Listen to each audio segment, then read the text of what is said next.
Bendiga, hermanos, grandemente en este día. A veces justo uno recibe una llamada telefónica cuando va a entrar al estudio o a la reunión, ¿ya? Es como cuando pasa en la iglesia, ¿no? Viene justo alguien con alguna necesidad y dice que quiere hablar con el pastor y entra a la oficina y uno, ¿cómo le dice? Sí, pero es que tengo que predicar. Entonces, pero son los gajes del oficio, como decían algunos. Dios nos ayude en todas las cosas y oramos al Señor por nuestros hermanos que han estado pasando y están pasando un momento difícil. Escuchábamos el otro jueves a nuestra hermana Lucy Muñoz, muy delicadita de salud con estos temas de contagio. También escuchamos a algunos otros hermanos, hay una familia que ya se está incorporando a la iglesia en estos días, así que agradecemos al Señor. No habíamos tenido este problema, este tema tan cercano, pero hoy día ya lo tenemos un poco más encima. Estamos orando también por el hermano Enrique, que ha estado con esta situación y bueno, gracias a Dios se puede ir saliendo de esto. ¿Bien? Por eso hemos insistido también un poquito en las vacunas, hermano, aunque seamos un poquito majaderos, pero creo que en la iglesia tenemos un muy buen protocolo de salud, ¿ya? Que nos ha servido, de verdad que nos ha ayudado. Yo compartía el jueves pasado que un pastor de Iquique me decía, mira, tenemos 46 personas de la iglesia con contagio y algunos también bien delicados. Entonces, nos sentíamos bien, no teníamos dentro de la congregación, pero hoy en día esto también se ha venido. Entonces, vuelvo a reiterar lo que dije el otro día, volvimos a los cultos presenciales, pero vamos a seguir sosteniendo el mismo protocolo que hemos tenido hasta ahora. ¿Amén? Y también el cuidado de cada uno, porque nosotros podemos poner todas las cosas allí, ¿no es cierto?, al alcance de todos, pero usted tiene que cuidarse también cuando sale, cuando anda por otro lado. ¿Ven? Y eso lo digo humanamente, como escribe Pablo, ¿no? Lo digo humanamente, porque también pasa que nosotros decimos, no, pero nosotros somos hijos del Señor, ¿ya? Y como somos hijos del Señor, entonces no nos pasa nada. No sé si alguno de ustedes se recuerda, pero yo contaba en una oportunidad que hicieron un término de año en un colegio, en un liceo, y una hermana decía, no, a mí no me va a pasar nada, yo soy hija del Señor. Entonces se venían por el pasillo ahí toda una turba con huevos, harina, agua y todas las cosas que le tiran. Y la hermana decía, no, yo soy hija del Señor, pero ya cuando venían como a 2 metros dijo, muy hija del Señor seré, pero arranco igual. La verdad es que parece chiste, pero era verdad, eso ocurrió. Y es así, somos muy hijos del Señor, pero de verdad que también tenemos que poner de nuestra parte y cuidarnos un poquito. Amén.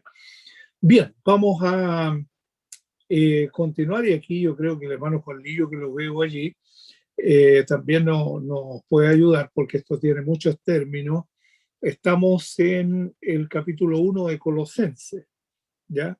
Estuvimos viendo la semana pasada los versículos 12, 13 y 14 y comenzamos a ver desde el 15 hasta el 19 que pretendemos terminarlo hoy día. Bien, habíamos visto entonces la semana pasada la imagen del Dios invisible, el primogénito de toda creación. Bien, entendemos que esta carta a los colosenses, ¿no es cierto?, tiene un contenido muy rico, se parece mucho a la carta a los Efesios también, por eso quise, digamos, mantener más o menos la misma línea, ¿ya? Pero mantiene algunas de las afirmaciones tocantes a la persona de Cristo que realmente son muy extraordinarias, ¿ya? y la obra del Señor en el Nuevo Testamento. ¿Ya? Se piensa o se ha dicho que estos pasajes, ¿no es cierto?, hablan acerca de una cristología, de un estudio como un poquito más profundo con respecto a Cristo. La imagen del Dios invisible, ¿ya? En quien tenemos redención por su sangre, el perdón de pecados. Así terminaba el versículo 14. En quien tenemos redención por su sangre, el perdón de pecados. Y el tema obviamente que lo continúa Pablo para ir en ello. En nuestras Biblias, especialmente la versión 60, está cortado el texto allí y habla acerca de la reconciliación por medio de la muerte de Cristo. Pero no está solamente el tema de la muerte, ¿ya? Él es la imagen de un Dios al cual nosotros no vemos, ¿ya? La imagen, ¿no es cierto?, la idea, la manifestación o la representación. Cristo llega a ser entonces la perfecta representación de un Dios invisible. Habíamos leído el jueves pasado, 2 Corintios 4:4, ya no lo vamos a leer nuevamente, sino que estamos haciendo el repaso. El Dios a quien nadie jamás ha visto se ha manifestado en la persona de Jesús de Nazaret. Y ahí hablamos y hemos compartido, no solo en estas oportunidades, sino en varias oportunidades hemos compartido de quién nosotros hemos creído, ¿ya? Y que es poderoso para guardar nuestro depósito para aquel día. Es extraordinario creer en Cristo, de verdad. Yo creo que no nos cansamos de hablar de la persona de Jesús. A veces nos vienen pensamientos, como a toda la gente, y a veces hay personas que nos hacen todo tipo de preguntas con respecto a la persona de Jesús. Y, ¿por qué no decirlo también? Gente que no conoce al Señor ha escrito cualquier cantidad de cosas. Estaba viendo, tengo un libro por ahí, que la verdad es que decidí comprarlo, no sé si en la feria, para retirarlo de circulación. Porque decía de Jehová un cosmonauta y hablaba acerca de Jesús, un montón de cosas. La verdad es que una vez le eché una ojeada, pero no lo leo. Y pudiéramos considerar que mucha gente habla acerca de Jesús. Pero, ¿cuál es la verdadera imagen de este Dios invisible? Porque nosotros no estamos hablando del aspecto físico, no estamos hablando, de hecho, las personas entendidas en materia histórica de la Biblia dicen que Jesús no tenía ninguna apariencia como los demás. De hecho, Judas, para traicionar, le dijo: al que yo bese, ese es. ¿Ya? O sea, pasaba como un judío más en medio de los discípulos, ¿ya? Como para reconocerlo. Así lo dice también Isaías 53. No hay parecer en él ni hermosura. Entonces no estamos hablando del aspecto físico del Cristo, ya de la apariencia humana que él haya tomado, sino estamos hablando de esta imagen tan rica y tan espiritual, ¿no es cierto?, de este Dios invisible que se manifestó en la persona, ¿no es cierto?, de su Hijo Jesucristo para venir a nacer igual que nosotros y vivir igual que nosotros. ¿Ya? Él nos dio ejemplo en ello. Bien, entonces el Dios a quien nadie jamás ha visto se manifestó en la persona de Jesús. Habíamos leído Juan 1:18 también, ¿ya? Y Juan 14:9. Esos fueron los textos que leímos el otro día. Bien, la frase, ¿no es cierto?, del Dios invisible pasa a ser una frase enfática. Pudiéramos decir que en forma literal, ¿no es cierto?, significa eso, del Dios que no vemos, del Dios invisible, ¿ya? De la manera más absoluta. Él llega a ser este Dios invisible. Y luego dice el texto, el verso 15, el primogénito de toda creación. Si usted escucha un ladrido por ahí, no puedo evitarlo porque es un perrito chico que tengo, que tiene como, mide como entre 60 y 70 centímetros de alto, así que usted entenderá. Lo voy a hacer callar y capaz que él me haga callar a mí. ¿Sí? Bien, primogénito de toda creación. Y aquí nos ayuda nuestro hermano Juan, porque el vocablo primogénito, ¿no es cierto?, tiene una connotación, es prototocos, me parece, no sé si lo menciono bien, ¿ya? No significa en ninguna manera que Cristo haya sido creado, ¿ya? Porque también existe esa corriente, ¿no? Sino que nosotros vemos que esta palabra enfatiza la superioridad que tiene Cristo sobre toda la creación. Y esto tiene en alguna manera dos significados. La prioridad en cuanto a tiempo, Él es eterno, no hay límites en Él. Y la otra es la prioridad que Él tiene en cuanto a su rango. De manera que Cristo como primogénito de toda la creación, Él antecede, esto lo vimos también el jueves pasado, antecede, es anterior entonces a todo lo creado, es eterno, mientras que la creación tuvo un comienzo, ¿ya? Es superior a la creación. Ahí estuvimos hablando de Hebreos 1, verso 1 al 3. Y vamos al versículo 16, porque en él fueron creadas todas las cosas, las que hay en los cielos y las que hay en la tierra, visibles e invisibles, sean tronos, sean dominios, sean principados, sean potestades, todo fue creado por medio de él y para él. Vamos a buscar un pasaje paralelo, en algún sentido, con Juan capítulo 1. Juan capítulo 1, los primeros 3 versículos. En el principio era el verbo, y el verbo era con Dios, y el verbo era Dios. Este era en el principio con Dios. Todas las cosas por él fueron hechas, y sin él nada de lo que ha sido hecho fue hecho. Nada de lo que ha sido hecho fue hecho.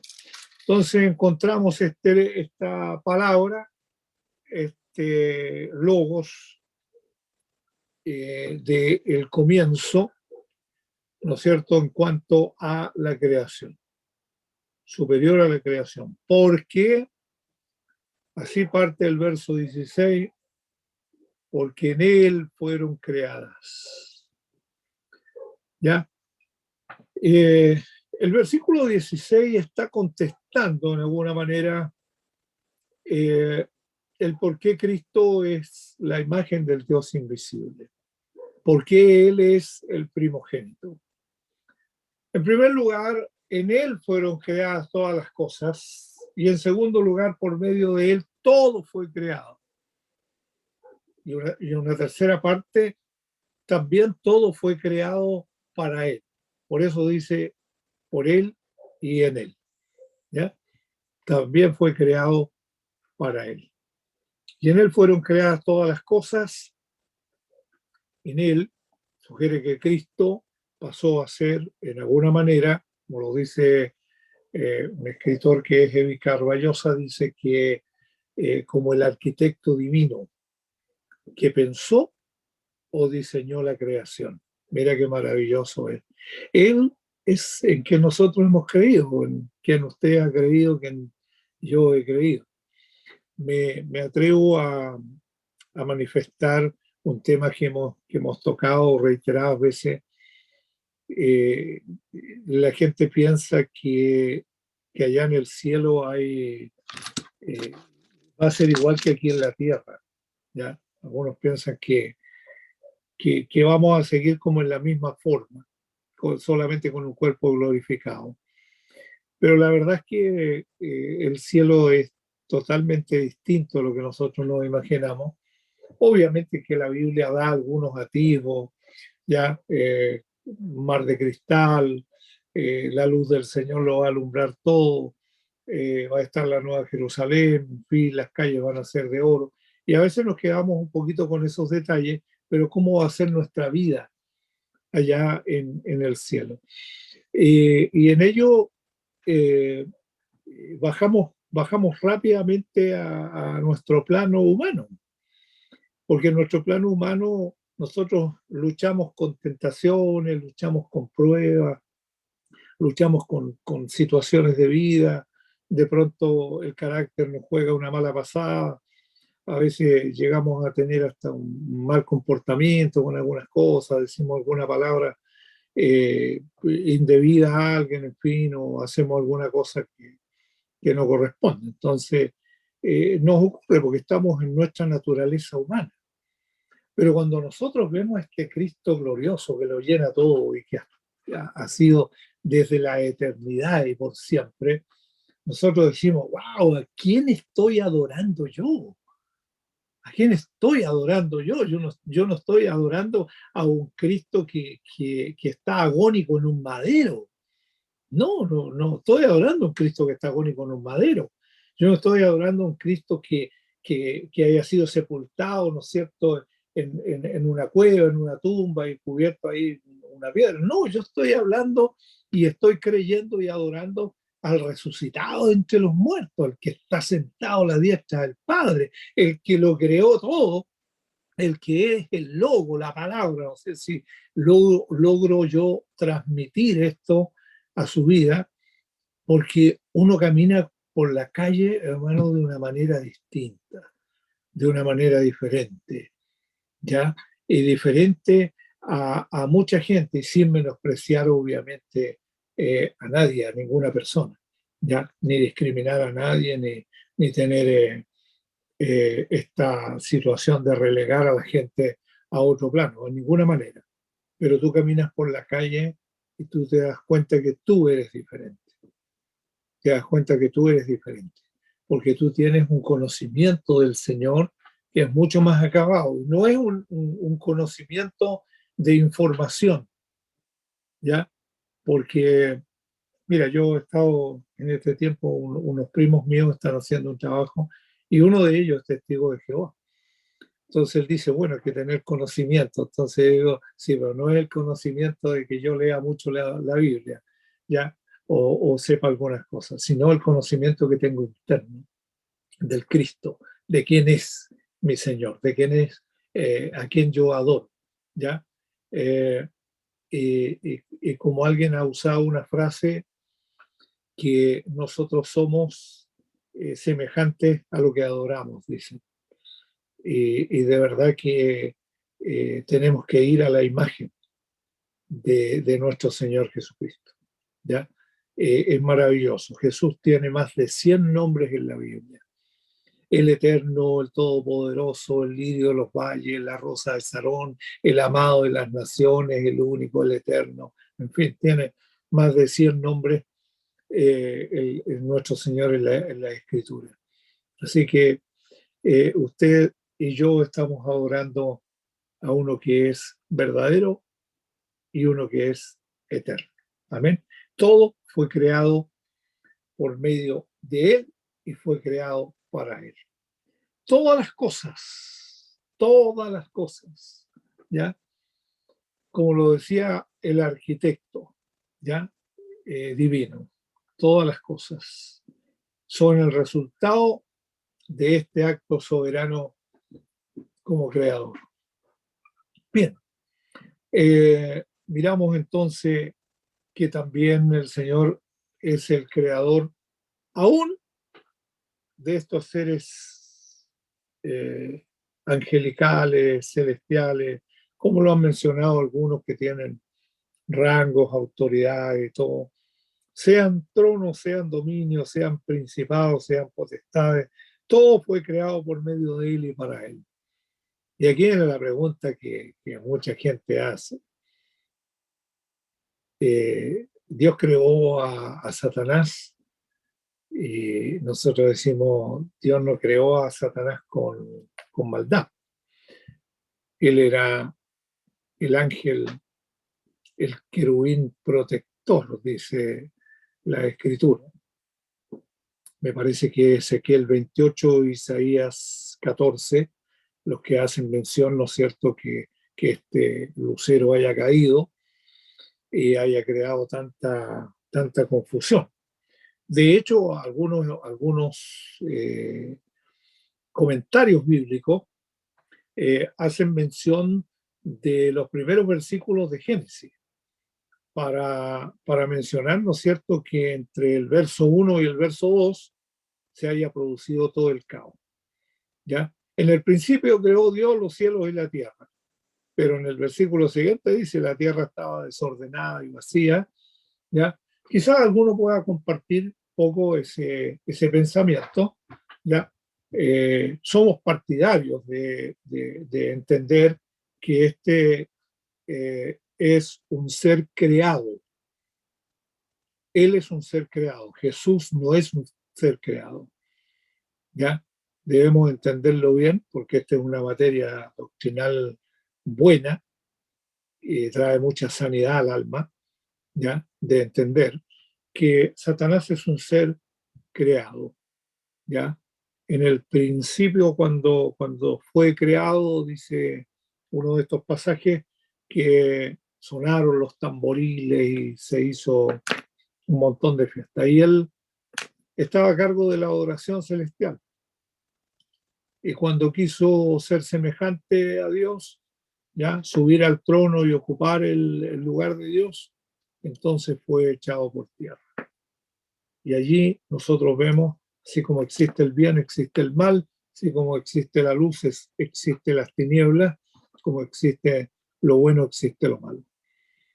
Así que tenemos que tocar ese aspecto, porque este personaje, el innombrable, como dicen algunos, es un ser creado. Pastor, Como es un ser creado, no puede estar en todas partes. ¿Sí? Disculpe Perdón, una interrupción. Sí, en Job, capítulo 1, donde dice que aconteció que otro día vinieron los hijos de Dios para presentarse delante de Jehová, y Satanás vino también entre ellos.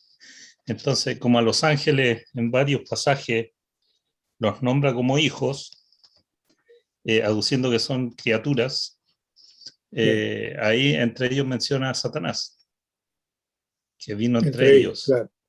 Eso era nada más, pastor. Gracias, hermano Juan.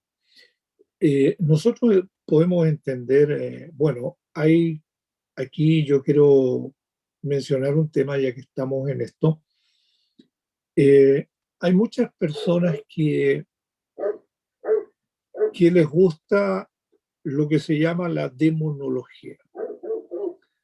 ¿Ya? Hay muchas personas que les gusta esto de estar luchando permanentemente, teniendo una lucha espiritual o una guerra espiritual. Mire, hay un montón de libros referentes al tema. Sí existe, está, que hay demonios, los hay, pero en ninguna parte menciona la Escritura que el creyente debe estar luchando permanentemente en ello. O sea, nos habla de la firmeza, Efesios capítulo 6, nos habla acerca a partir del verso 10 en adelante, nos habla de la firmeza que nosotros debemos tener y de la coraza de justicia, ¿no es cierto?, el yelmo de la salvación y todo ello, para que podamos estar, mire la palabra que emplea, firme. Y la palabra firme la usa 3 veces allí en esos pasajes del versículo 10. Entonces, ¿cuál es nuestra lucha? O sea, porque siempre se ha pensado, nosotros luchamos con 3 cosas. En primer lugar, el mayor enemigo que nosotros tenemos somos nosotros mismos. ¿Ya? Luchamos con el yo, ¿no? Luchamos con nosotros mismos. Por otro lado, también luchamos con el mundo, ¿ya? Porque no seguimos la corriente del mundo ni participamos en la corriente del mundo. Para eso usted puede leer Efesios capítulo 2, por ejemplo, ¿ya? Que en otro tiempo nosotros vivíamos en ello. Pero ahora no, nosotros vivimos en la persona de Cristo. Y lo tercero es la lucha de carácter espiritual que nosotros podemos tener, ¿no es cierto?, con lo que dije, la demonología. Pero para que un creyente, un cristiano esté luchando permanentemente, ¿no es cierto?, nosotros tenemos que centrarnos de verdad en la persona de Cristo a quien nosotros adoramos. Si vamos al Padre, vamos a través de la persona de Cristo. Pero no estamos llamados a estar luchando permanentemente con algunas cosas, ¿no? Que esto, mira, y por último, no sé, o sea, cualquier cosa pasa a ser un amuleto, un fetiche, una situación antagónica, ajena. Somos creyentes, hermano. Estamos en Cristo, ¿ya? Y como estamos en Cristo, la gran batalla la peleó Él. La gran batalla la peleó Él. Entonces nosotros debemos estar, ¿no es cierto?, conscientes. Ahora, que esto ocurre, que esto existe, sí, y es cuando las personas abren una puerta para eso, ¿ya? Hay personas que abren la puerta de la adivinación, de la hechicería, de ver el tarot y un montón de otras cosas más, y por ello, ¿no es cierto?, esa puerta abierta o la rendija, como dijo alguien, entra todo este tipo de situaciones y se presentan un montón de luchas de carácter espiritual, ¿ya? No es que no creamos, nosotros creemos porque existe aquello, pero no vivimos para eso. Un día nos llamó una profesora cuyo colegio está frente a una iglesia. Entonces se consiguió el nombre de la profesora y el número de teléfono y nos llamó. Y dice, mire, yo quiero hacerle una pregunta, dijo. Y sí, le dijo, pregúnteme casi lo que quiera, porque algunas cosas en realidad a lo mejor no le va a poder contestar. Me dijo, mire, yo quiero saber si la iglesia que está ubicada en tal parte, casi digo la dirección, la iglesia que está ubicada en tal parte, mire, no hay día en que ellos no saquen sus parlantes para afuera, sus parlantes, y hablan de todo. Pero, ¿sabe? Mire, a mí no me importaría si ellos hablan de Dios. El problema que yo tengo es que yo no sé si es una iglesia cristiana porque hablan del diablo todas las veces que sacan sus parlantes para afuera. Y yo le dije, mire, por lo que yo tengo entendido, si es una iglesia cristiana. Y que lamentable, me dijo, pero si yo escucho todos los días, yo a veces estoy haciendo clase y están los parlantes fuertes y todo el día, o sea, es como, yo no sé si adoran a ese personaje, me dijo, pero de verdad hablan solamente de eso.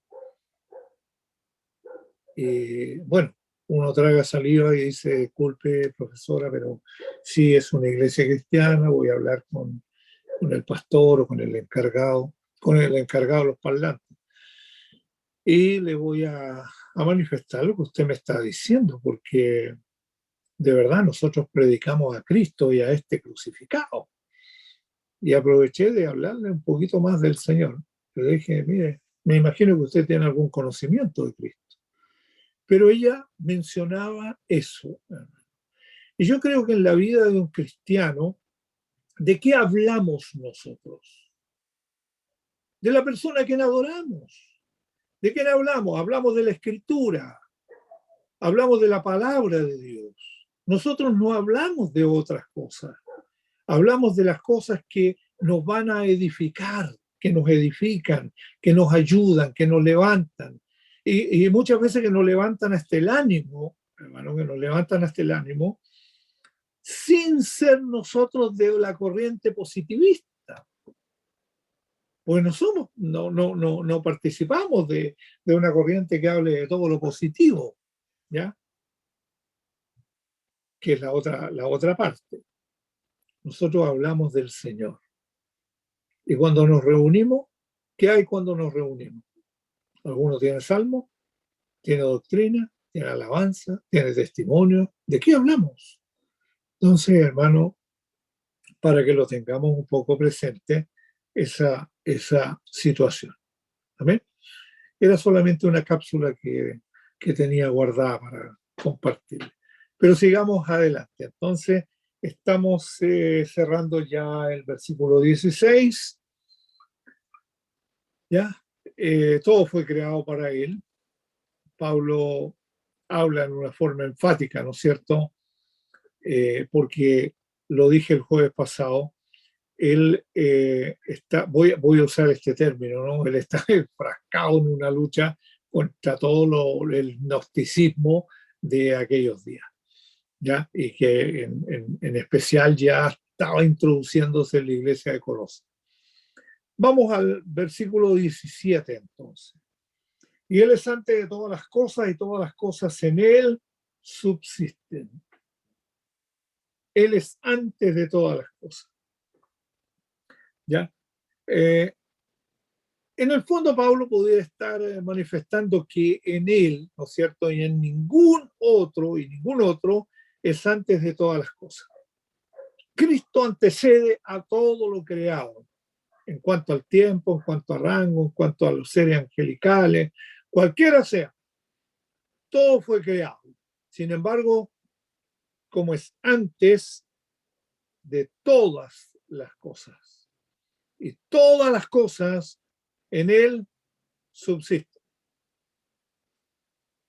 ¿Está de acuerdo conmigo con esta palabra de que todas las cosas en él subsisten? Un día llegó muy apesadumbrado mi cuñado. Él en ese tiempo vivía con nosotros.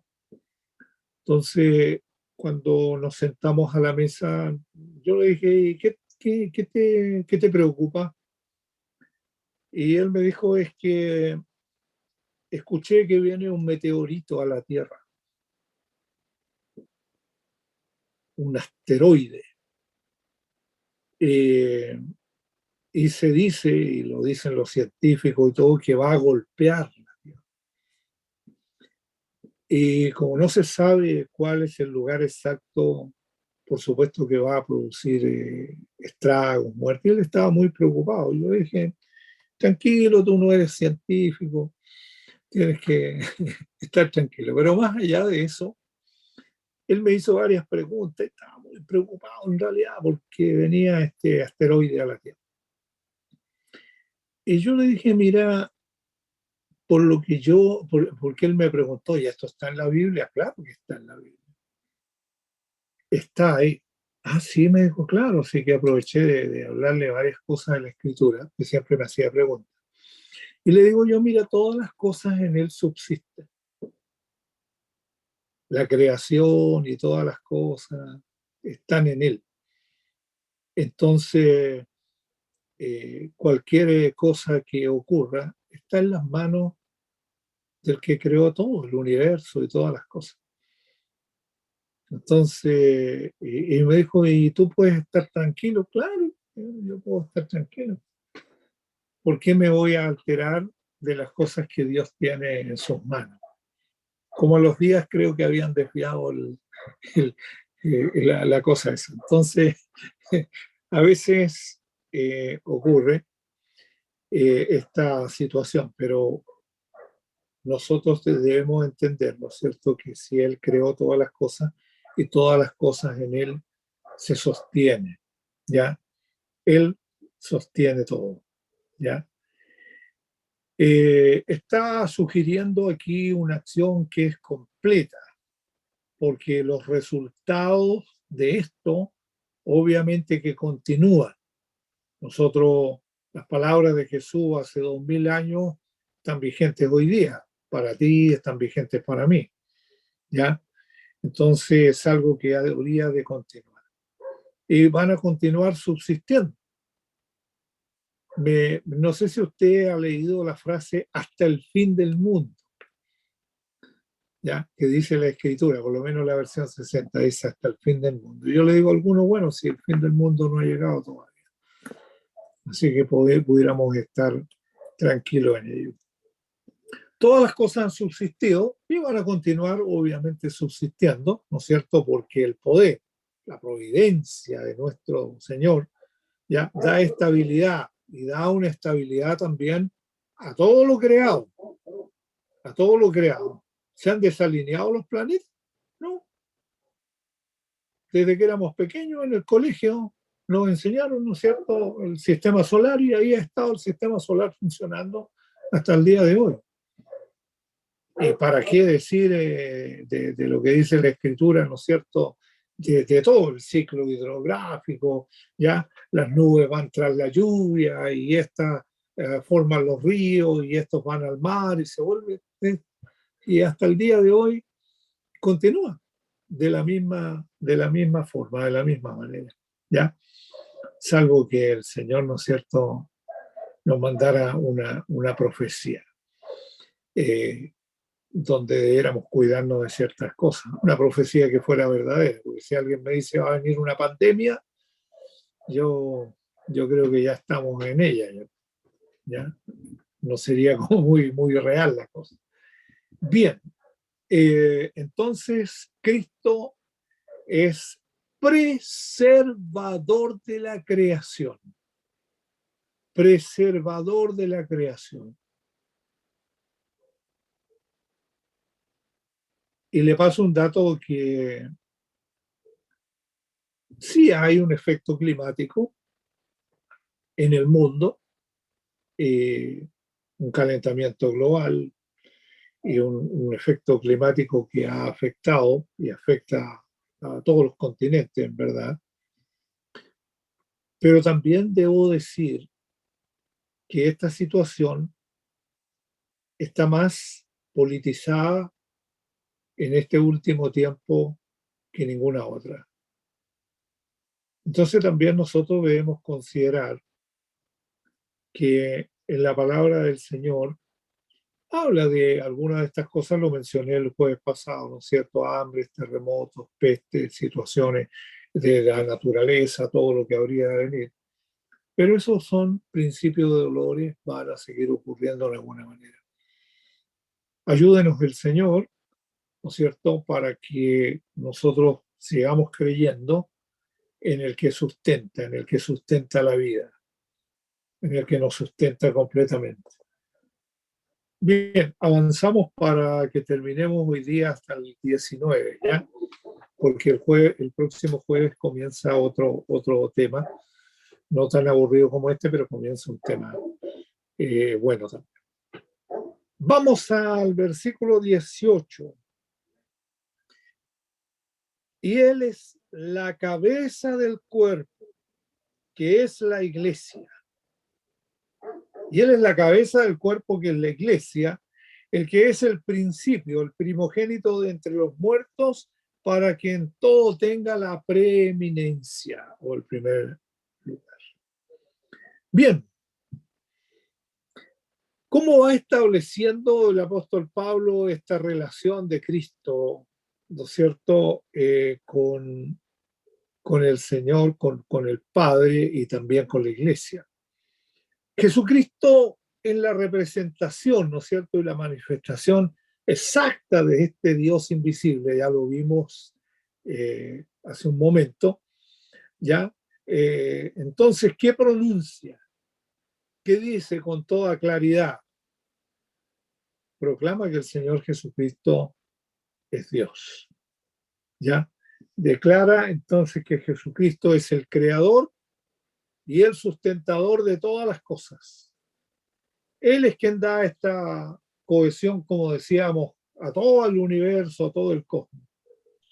Pero el apóstol Pablo afirma que Cristo es digno de ser adorado por ser quien es y por lo que Él ha hecho. Entonces, ¿qué se enseña en este versículo 18?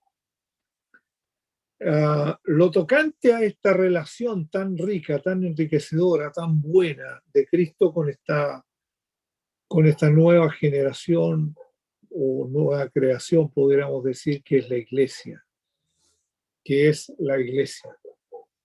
La cabeza del cuerpo que es la iglesia. O sea, tú y yo formamos parte del cuerpo de Cristo. Y Cristo pasa a ser la cabeza de la iglesia. Somos miembros los unos de los otros. Estamos inmersos en este cuerpo. No sé si alguna vez le pasaron a usted en biología o algo así, lo que era el cuerpo humano, todo cómo se sustenta, cómo se nutre, y es extraordinario. Y cuando eso hace la relación, Pablo, porque no solamente aquí, también en 1 Corintios, por allí en el capítulo 12, cuando habla acerca del cuerpo, y en otros pasajes de la Escritura, cuando hace esta, voy a decir alusión porque no tengo la palabra correcta, al cuerpo, y menciona a los miembros, cómo se ayudan mutuamente, cómo están en este cuerpo, cómo sienten, cómo vibran, cómo viven. Y en ello, ¿no es cierto?, nosotros entendemos que es parte de que nosotros somos el cuerpo donde Cristo es la cabeza. Hace algunos años, no hace muchos, pero algunos años, comenzó un incendio en una panadería y la iglesia funcionaba al lado de la panadería. Y el incendio abarcó todo el edificio. Entonces, una persona me habló, era un día domingo, en la mañana me parece que estábamos en la escuela dominical. Sí, estábamos en la escuela dominical y me dijo, pastor, se está quemando la iglesia de, de los hermanos en tal lugar. Entonces yo pedí a alguien que me reemplazara en el culto porque fui al lugar. Y efectivamente, hermano, el incendio había abarcado todo el edificio. Eran solo para los quemados los que habían allí. Los hermanos habían alcanzado a rescatar las sillas, el púlpito, algunas pertenencias. Y estaban lamentándose los hermanos que habían ido esa mañana al culto, estaban lamentándose de la situación que tenían. Entonces yo pasé por entre medio de las mangueras de bomberos y las escaleras y todas las cosas que habían ahí, la policía y la calle cerrada y todo. ¿Y usted dónde va? ¿Dónde mis hermanos? ¿Están mis hermanos ahí? Así que yo pasé por en medio de todo y, y hablé a los hermanos, estaba la pastora también ahí, y le digo yo, ¿dónde se van a congregar? ¿Qué es lo que van a hacer? ¿Cuál va a ser la situación que tienen pensado? Y la verdad es que era todo lamento, no había nada pensado. Y yo creo que una situación así amerita que alguien diga algo que les cambie un poco el panorama, ¿no? Son parte del cuerpo. Los acogimos no sé cuánto tiempo, Pastor Cristian, pero los acogimos en el local de Peña Blanca, ellos, un buen tiempo. Casi un año, pastor. Casi un año. Sí. Que estuvieron allí en el local. Porque los llevamos de ese incendio, donde quedaron, pudiéramos decir, de brazos cruzados, y los hermanos tenían más lamento, no habían cambiado su lamento en baile todavía. Entonces le dijimos, hermano, aquí hay un lugar, somos parte del cuerpo. es que no puede ser. Sí, sí puede ser. Somos parte del cuerpo.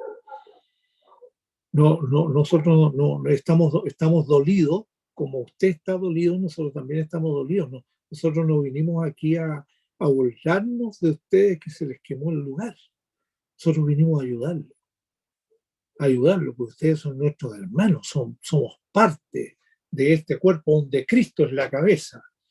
Y cuando la cabeza, fíjate que el cuerpo humano tiene dos reacciones que son interesantes.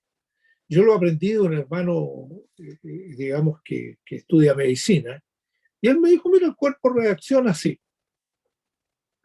Si tú tienes un dolor, cuando el cuerpo tiene un dolor, le envía la señal a la cabeza, al cerebro, y le indica lo que tiene que hacer con respecto a ese dolor que está teniendo. Por eso que la mano se va rápidamente al calambre, a la situación, al dolor. Y él me explicaba eso. Pero la otra situación es cuando el cerebro, la cabeza, chequea el cuerpo. Y cuando el cerebro chequea el cuerpo, ¿no es cierto?, se encuentra con ciertas anormalidades. Y yo dije, bueno, porque esto también funciona en el cuerpo de Cristo. Hay situaciones donde un hermano o una persona como parte del cuerpo se dolió por algo, pero esa información llega a la cabeza, ¿no es cierto? Llega a la cabeza, llega a Cristo. Él está intercediendo allí ante el Padre. Entonces hay una reacción, ¿no es cierto?, de la cabeza hacia la consolación de esa parte del cuerpo que está dolido. Pero está la otra parte cuando la cabeza, ¿no es cierto?, chequea el cuerpo. Yo dije, extraordinario, o sea, una cuestión que él me estaba diciendo en la medicina, yo lo transformo en algo realmente espiritual que a mí me ayuda. Y digo yo, ¿cómo el Señor pasa el escáner y dice, a ver, hermanos de Villa Alemana, están carentes de oración? Hermanos de Villa Alemana, esto les falta comunión entre ustedes, les falta comunicación entre ustedes, les falta vida de Cristo a ustedes. Y entonces comienza el Señor, porque nosotros podemos orar, Señor, mira, envía un avivamiento, pero como parte del cuerpo pedimos perdón entre nosotros. Si el avivamiento no viene así, ¿no es cierto?, como que lo compramos en la feria el día sábado. El avivamiento viene cuando nosotros nos perdimos perdón entre nosotros, cuando nos humillamos, cuando hay un arrepentimiento. Señor, perdona, pero yo la verdad es que no estoy viviendo la vida cristiana como debiera. Entonces el Señor se empieza a mover en medio del cuerpo. Yo lo encontré genial, esas dos partes. Bueno, los ayudamos los hermanos, obviamente nosotros no estábamos esperando recompensa alguna o que los hermanos de pronto, ¿no es cierto?, nos pagaran algo, y no, son nuestros hermanos en el cuerpo, pero que no son de la misma denominación, son parte del cuerpo. Y voy a decir algo que usa mucha gente, de todo hay en la viña del Señor, ¿ah? De todo hay en la viña, entonces también tenemos que entender eso. Bien, la relación entonces que tiene nuestro Señor Jesucristo con la iglesia, a Él es la cabeza del cuerpo, ¿ya? ¿Cómo diríamos, hermano Juan? Que falé, ¿ah? O que falé parece que, ¿cierto? Cristo es quien le da la dirección, quien le da el sentido, ¿a qué cosa? A nuestra comunidad cristiana. Si no, seríamos seres religiosos, hermano. Donde yo le mando a usted a un correo electrónico, léase tal versículo y no sé, pobre tres padres nuestros. Pero no hay vida. No hay vida. Y lo que el Señor quiere es que nosotros tengamos vida, que no seamos seres religiosos, que nos mantenemos, ¿no es cierto?, con ciertos ritos, formas y costumbres. No, no. Yo no sé para usted, pero para mí no todos los días son iguales. de repente yo sorprendo a mi familia, así, hago un desayuno ovíparo ahí, ¿ya? Y dicen, oh, ¿qué hiciste? Bueno, hoy día hice panqueque, otro día hice esto, pero no todos los días son iguales, pues, sí, sí. Entonces, dicen, oh, estamos sorprendidos. Y esa es la idea, que sigan sorprendidos. Si no, ya me hubieran votado hace rato. Hermano Juan, hábleme del kefalé. Kefalí, Kefalí, mire, Kefalí, sí. vamos a corregir entonces. No, está bien, Ya, sí, es que lo que pasa es que algunos traducen como lo lee. la ita, claro, la ita como es. Pero, pastor, quería referirme a que en esta parte, en este versículo también, aparte de lo que explicaba usted, está hablando de la autoridad máxima, porque habla primero que es la cabeza, que es falí, del cuerpo, después dice que es el arjí, ya, principio. Ahí cuando habla de principio, la palabra arjí también se usa como principal. De ahí cuando en muchos pasajes, cuando se refiere a los príncipes, justamente usa la palabra arjí. Y es que significan los principales, las principales autoridades, por ejemplo, el archierea se llama, el obispo, el sumo sacerdote, ¿cierto? Es el archiereas, ¿ya? El principal de los sacerdotes. Entonces usa la palabra arjí. Después dice primogénito de los muertos, ¿cierto? Protótocos sector necrón. Y después finalmente dice inagénite en paz y naftos protebon. Ahí dice para que él sea entonces, tenga la preeminencia. Ahí usa la palabra que él sea el objeto principal. Protos, de ahí viene la palabra protebon, que sea protos. Entonces, siempre está mostrando la autoridad de Cristo en la iglesia. Porque hay algunos que se acostumbraron a tener al niñito Dios, ¿cierto? O sobre los brazos de la madre, o como el pobrecito crucificado, pero no le dieron lo que él vino a dar a la iglesia, que es la autoridad, siendo el principal y el motivo principal de adoración, protebo. Eso, pastor. Gracias, hermano Juan, siempre muy, muy buen aporte, porque uno escasamente sabe algo de español y algunas palabras en mapudungún, pero más allá de eso, el Señor nos ayude en ello. ¿Amén? Pero muy, muy bueno el aporte siempre de nuestro hermano, como también si algún otro hermano quiere hacernos un aporte en ello,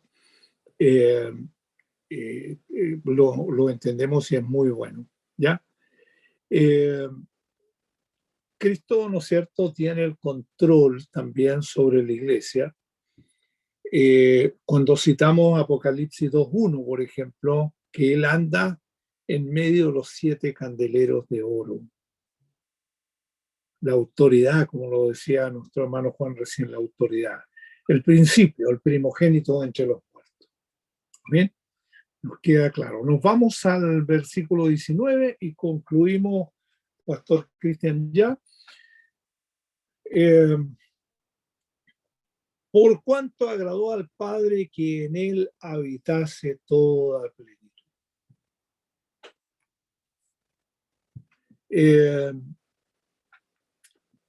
No debiéramos, ¿no es cierto?, confundir esto, ¿ya? De que le agradó al Padre que en él habitase toda la plenitud. Tiene que ver con el hecho de que en Cristo, en su cuerpo, habita toda la plenitud de la deidad. Toda la plenitud de la deidad. Voy a usar algo que normalmente se emplea, que es cuando se habla de las dos naturalezas de Cristo. Una naturaleza humana y una naturaleza divina. Cuando nosotros hablamos de la naturaleza humana de Cristo y del Cristo histórico, como lo mencionan algunos, sí, nosotros debemos entender que el Cristo histórico, ¿por qué se llama así? Porque tiene un principio y fin como persona. un principio y fin, o sea, un nacimiento, una vida, un desarrollo, una muerte y una resurrección. Entonces, obviamente que lo entendemos así. Eso está dentro de ese plano de lo humano. Pero cuando nosotros hablamos dentro del plano de lo divino, nosotros debemos entender lo que hemos venido diciendo, que Él es Dios, ya que en Él todas las cosas subsisten, Él es el primogénito de todo. Y la autoridad de Él por sobre todas las cosas, y que está allí obviamente por sobre la iglesia. Entonces nosotros, ¿qué consideramos? Y esto da para mucho cuando hablamos de estas dos naturalezas, porque esto enriquece de verdad. Fíjate que algunas personas dicen, sí, pero ¿cómo, a ver, cómo yo voy a hacer esta separación? ¿Cómo voy a hacer esta separación? ¿Cómo veo yo la parte humana de Cristo y cómo veo yo la parte divina? Cuando vinieron, cuando el Señor estaba hablando en una oportunidad y le dijeron, tu mamá te busca y están tus hermanos ahí afuera. ¿Qué dijo Jesús? ¿No es cierto? No consideró un hecho dentro de esa naturaleza humana. El Señor está por sobre todas esas cosas. Sin embargo, cuando nosotros vemos la vida de Cristo, nosotros vemos, estoy hablando humanamente, Él sufrió, Jesús lloró, se cansó. Dicen que cuando Él se sentó junto al pozo, ahí cuando llegó la mujer samaritana, Él venía cansado del camino, venía con una fatiga extrema, ¿ya? Cuando lloró en Getsemaní, sus grandes gotas como de sangre. Entonces, obviamente que vemos una naturaleza humana donde él se resiente y vive como el ser humano, ¿ya? Soportó no solamente las críticas, soportó el látigo, ya el flagelo y todo aquello. Ese es un tema que en algún momento debiera ser tocado también, de todo el sufrimiento del Cristo. Pero cuando nosotros leemos en la Escritura que dentro de su naturaleza divina, Él es todo Dios. Vemos sus milagros, vemos sus sanidades, vemos sus obras portentosas. Y el Señor dijo, si yo quisiera que alguien me defendiera, el Padre mandaría legiones de ángeles a defenderme. Pero obviamente que lo vemos en Mateo capítulo 4, en la tentación, todo el efecto de la tentación que se da ahí. Pero vemos nosotros esta naturaleza divina dentro de un cuerpo, dentro de un cuerpo humano.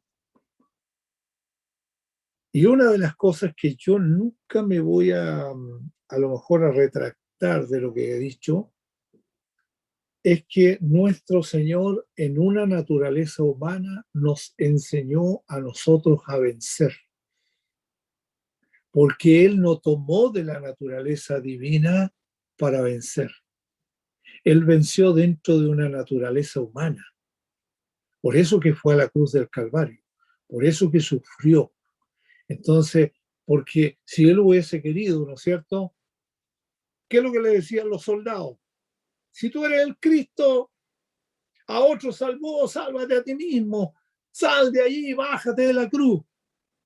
Le decían así, ¿verdad?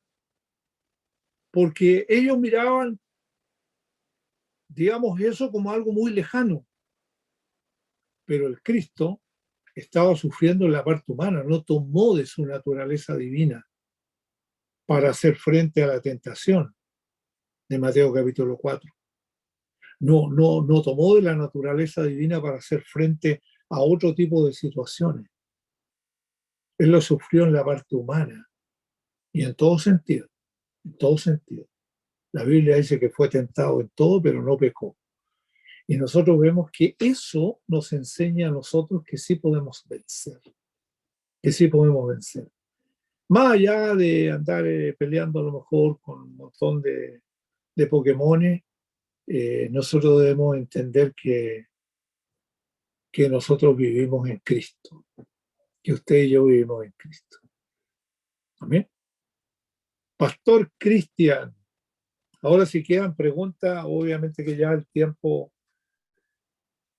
soy astuto también yo porque me consumí todo el tiempo, para que no queden preguntas. No, Pastor Cristian, Dios le bendiga.